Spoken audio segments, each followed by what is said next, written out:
ঈদ সামনে রেখে বাজারে দাম বেড়েছে মুরগি, গরুর মাংস ও মশলার। তবে অন্যান্য পণ্যের দাম বাড়েনি। সাধারণত ঈদের আগে পণ্যের দাম বাড়ার প্রবণতা থাকলেও এবার বাজার তুলনামূলক স্থিতিশীল থাকায় স্বস্তিতে আছেন ক্রেতারা। এই ঈদে জামা জুতো অ্যাক্সেসরিজের ডিসকাউন্ট। ঈদের ছুটিতে ঢাকা এখন অনেকটা ফাঁকা। ঢাকার বাজারগুলোতে তেমন ভিড় নেই। এবার নিত্যপণ্যের দাম আগের মতো থাকলেও কিছু পণ্যের দাম বেড়েছে, বিশেষ করে মাংস ও মশলার বাজার চড়া। রোজার মাস থেকে শুরু করে সবকিছুই দাম ভালোই ছিল। ঈদ উপলক্ষে যে অনেক বেশি কিছু দাম চাচ্ছে এরকম না, সহনীয় আর কি আমাদের কেনার মধ্যে।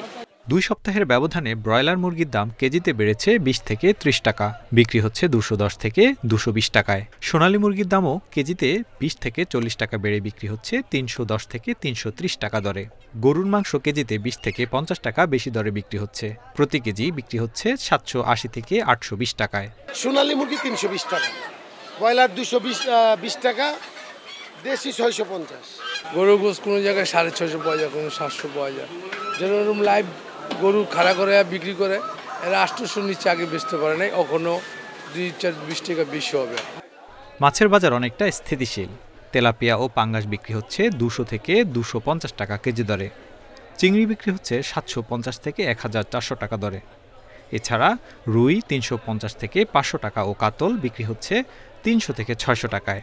ঈদ উপলক্ষে কিছু কিছু মাছের দামটা একটু বাড়ছে, যেমন বড় চিংড়ি মাছ, তারপরে বড় ইলিশ মাছ, এইসব মাছের একটু চাহিদা বেশি, তো একটু দামটা একটু বাড়ছে। ঈদের অন্যতম প্রয়োজনীয় পণ্য চিনি ও সেমাইয়ের দামও স্থিতিশীল রয়েছে। খোলা চিনি বিক্রি হচ্ছে 110 টাকা দরে, প্যাকেটজাত চিনি 120 টাকা, লাচ্চা সেমাই কেজিতে বিক্রি হচ্ছে 180 থেকে 300 টাকা কেজি দরে। ব্র্যান্ডভেদে 200 গ্রামের প্যাকেটজাত সেমাই 40 থেকে 45 টাকায় বিক্রি হচ্ছে। ওভারঅল বাজার পরিস্থিতি খুবই নিয়ন্ত্রণের ভেতর এবং খুবই স্বাভাবিক আছে। ক্রেতারা বলছেন ঈদের পরও যেন বাজারে পণ্যের দাম স্থিতিশীল থাকে, সেদিকে সরকারকে নজর দিতে হবে। Tareq Hossain, Independent News, Dhaka.